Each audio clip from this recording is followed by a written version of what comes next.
എല്ലാവർക്കും നമസ്കാരം. കുറേ നാളായി ഞാൻ ഈ ചാനലിൽ വീഡിയോ ഇട്ടിട്ട്. ഞാനിപ്പോൾ വീഡിയോ ഇടാനുള്ള കാരണം എന്താണെന്ന് വെച്ചാൽ കോഴി വളർത്തലിനെക്കുറിച്ച് കുറേ വീഡിയോകൾ ഞാൻ കണ്ടു.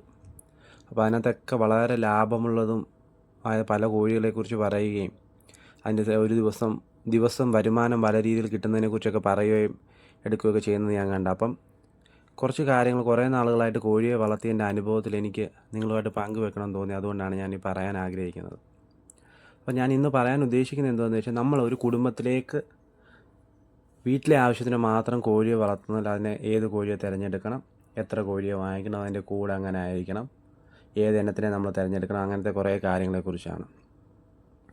ആദ്യമായിട്ട് നമ്മളൊരു വീട്ടിലേക്ക് ആവശ്യത്തിന് കോഴിയെ തിരഞ്ഞെടുക്കുമ്പോൾ നമുക്ക് എത്ര കോഴിയെ വേണം എന്നുള്ളതാണ് ആദ്യത്തെ കാര്യം. അപ്പോൾ അതിനകത്തൊരു മെയിൻ കാര്യം എന്ന് വെച്ചാൽ 4 മുതൽ 6 വരെ കോഴി മതി. അപ്പോൾ നമ്മുടെ വീട്ടിലേക്ക് ആവശ്യമുള്ള മുട്ട കിട്ടും. നമുക്ക് വെളിയിലൊന്നും കൊടുക്കേണ്ട. പിന്നെ അത്യാവശ്യം കൊടുക്കാനും ചിലപ്പം കിട്ടിയേക്കും. കാര്യം നമ്മൾ വളർത്താൻ തിരഞ്ഞെടുക്കുന്ന ബ്രീഡ് പോലെ. അപ്പോൾ അടുത്തതായിട്ട് നമ്മളിനി ഏത് കോഴിയെ തിരഞ്ഞെടുക്കണമെന്നുള്ള ഉദ്ദേശിക്കുമ്പോൾ, നമ്മുടെ നാടൻ കോഴി എന്ന് പറഞ്ഞ പല കോഴികളും നാട്ടിലുണ്ട്. സങ്കര ഇനങ്ങൾ പലതുണ്ട്. അപ്പോൾ ഏറ്റവും നല്ലത്, വലിയ ബുദ്ധിമുട്ടും നമുക്ക് വലിയ പരിചരണമില്ലാതെ വളർത്താൻ പറ്റുന്നതാണ് നമ്മുടെ തനി നാടൻ കോഴി എന്ന് പറയുന്നത്. തനി നാടൻ കോഴി എന്ന് ഉദ്ദേശിക്കുന്നത് നമ്മളുടെയൊക്കെ കുഞ്ഞുകാലങ്ങളിൽ വീട്ടിലുണ്ടായിരുന്ന കോഴിയാണ്. അതായത് നമ്മൾ വലിയ പരിചരണമൊന്നുമില്ലാതെ നമ്മുടെ പറമ്പിലൊക്കെ നടന്ന് തീറ്റയൊക്കെ തിന്ന് മുട്ടയിട്ട് അടയിരുന്ന് കുഞ്ഞുങ്ങളുമായിട്ട് വരുന്ന കോഴിയാണ്. അതിന് വലിയ പരിചരണമൊന്നുമില്ലെങ്കിലും അതുങ്ങൾ വളർന്നു വന്നോളും. പിന്നെ അതിൻ്റെ ഒരു കുഴപ്പം എന്താണെന്ന് ചോദിച്ചാൽ, മുട്ടയുടെ എണ്ണം കുറവായിരിക്കും, മുട്ടയുടെ സൈസ് കുറവായിരിക്കും. അതാണ് അതിൻ്റെ ഒരു കുഴപ്പമെന്ന് പറഞ്ഞു കഴിഞ്ഞാൽ. അപ്പോൾ അതിനെയാണ് നമ്മൾ വളർത്താൻ ഉദ്ദേശിക്കുന്നതെങ്കിൽ വലിയ മെയിൻ്റെനൻസ് ഒന്നും വേണ്ടി വരത്തില്ല. അതോടൊപ്പം തന്നെ ഒരു പരിധി വരെ പട്ടിയും പൂച്ചയൊക്കെ ഓടിച്ചാലും അതുങ്ങൾ ഓടുകയും പറക്കുകയും നല്ല രീതിയിൽ പറക്കുകയും ചെയ്യും. പിന്നെ വലിയ കെയറിങ് വേണ്ട. അതുങ്ങളാണെങ്കിൽ നമുക്കൊരു 4 എണ്ണത്തിനെ വാങ്ങിച്ചാൽ മതി. അതാകുമ്പോൾ ഒരു 3 പെട ഒരു പൂവനെയും വാങ്ങിച്ചാൽ മതി, നമ്മൾ അതിനെയാണ് സെലക്ട് ചെയ്യുന്നതെങ്കിൽ. അപ്പോൾ അതിൻ്റെ മാർക്കറ്റ് വില എന്തുവാണെന്ന് ചോദിച്ചു കഴിഞ്ഞാൽ, ഇപ്പോൾ അത് ഓരോരുത്തർക്കാണ്.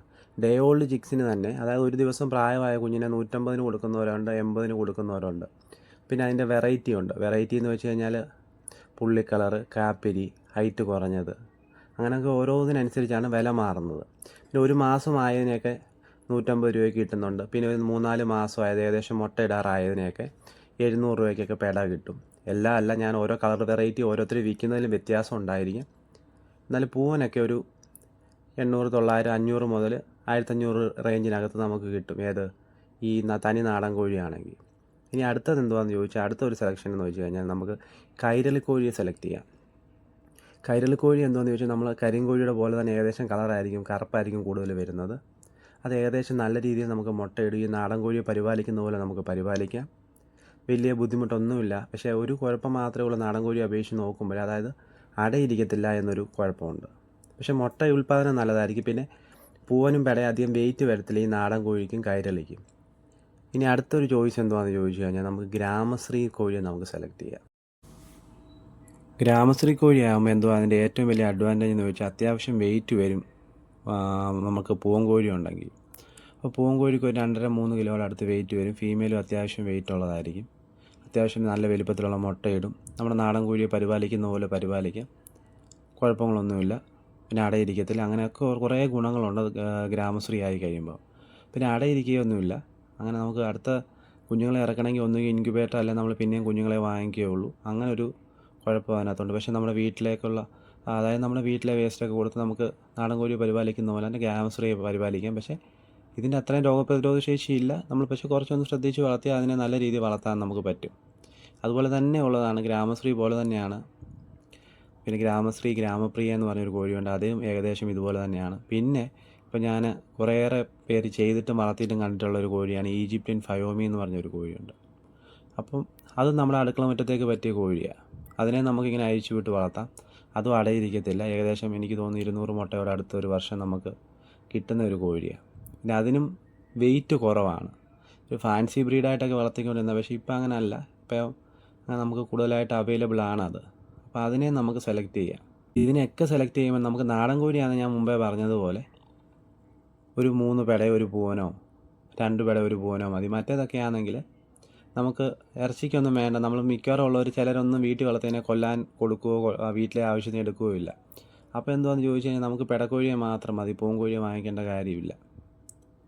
അപ്പോൾ അങ്ങനെ ഒരു കാര്യമുണ്ട്. അത് കഴിഞ്ഞ് നമുക്കിനി ഇതിൻ്റെ കൂടിൻ്റെ കാര്യത്തിലോട്ട് എടുക്കാം.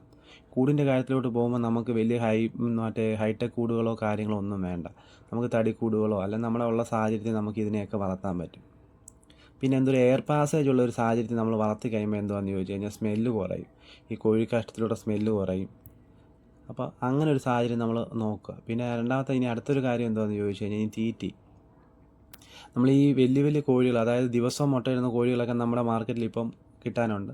അപ്പോൾ അങ്ങനെയുള്ള കോഴികൾക്കൊക്കെ ആണെങ്കിൽ നമ്മൾ ലെയർ മാഷ് അല്ലെ ലെയർ പെല്ലറ്റ് എന്ന് പറഞ്ഞ തീറ്റിയാണ് നമ്മൾ കൂടുതലായിട്ട് കൊടുക്കേണ്ടി വരിക. അതായത് കിലോയ്ക്ക് 32 മുതൽ 35 രൂപ വരെയൊക്കെ ഒരു കിലോയ്ക്ക് തീറ്റി വരും. ഒരു കോഴി 120 ഗ്രാം മുതൽ 120 ഗ്രാമേലും മിനിമം കഴിക്കുകയും ചെയ്യും.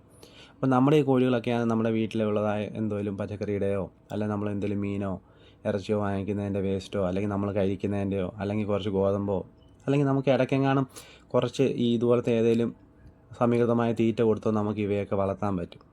അപ്പോൾ അതാണ് ഇതിൻ്റെ ഏറ്റവും വലിയൊരു അഡ്വാൻറ്റേജ് എന്ന് പറഞ്ഞത്, നമ്മുടെ ഈ വീട്ടുമുറ്റത്ത് വളർത്താൻ പറ്റുന്ന കോഴികളുടെ അഡ്വാൻറ്റേജ്. പിന്നെ നമ്മുടെ പറമ്പും പരിസരവും എല്ലാം ഇതുങ്ങൾ ചെറിഞ്ഞ് കീച്ച് എപ്പോഴും നടക്കുകയും ചെയ്യും. പിന്നെ നമുക്കൊരു മാനസികമായിട്ടൊരു സന്തോഷങ്ങളാണ് കാര്യം ഈ കോഴികൾ നമ്മുടെ പറമ്പിൽ നടക്കുകയും എടുക്കുകയും ചെയ്യുന്നത് കാണുമ്പോൾ. പിന്നെ ഇതിനെയൊക്കെ വളർത്താൻ പറ്റുന്ന സാഹചര്യം എന്ന് വെച്ചാൽ, ഒന്ന് കീരിയെ പോലുള്ളതിൻ്റെ അധികം ശല്യം ഉണ്ടാവരുത്. 2 നായ്ക്കൾ, പട്ടികളുടെ ശല്യം ഉള്ളിടത്ത് ഈ നാടൻ കോഴിയോ അല്ലെങ്കിൽ ഈജിപ്ഷ്യൻ ഫയോമി പോലുള്ളതാണ് ബെസ്റ്റ്. കാര്യം മറ്റേതിനൊക്കെ ഏകദേശം വെയിറ്റ് ഉള്ളത് കൊണ്ട് പറക്കാനുള്ള ബുദ്ധിമുട്ട് വരും. അപ്പോൾ അതുകൊണ്ട് പട്ടിശല്യം ഉള്ളിടത്ത് ബാക്കിയുള്ളതിനെയൊക്കെ നമുക്ക് വളർത്താൻ പറ്റുമെന്ന് ചോദിച്ചാൽ ഇല്ലെന്നേ പറയാൻ പറ്റൂ. കാര്യം പട്ടി പിടിക്കുകയുള്ളൂ. പട്ടിശല്യം ഉള്ളിടത്ത് നമുക്ക് കൂട്ടിൽ നിന്ന് തുറന്നു വിടാതെ വളർത്തുന്നവരുണ്ട്, ഒത്തിരി പേരുണ്ട്.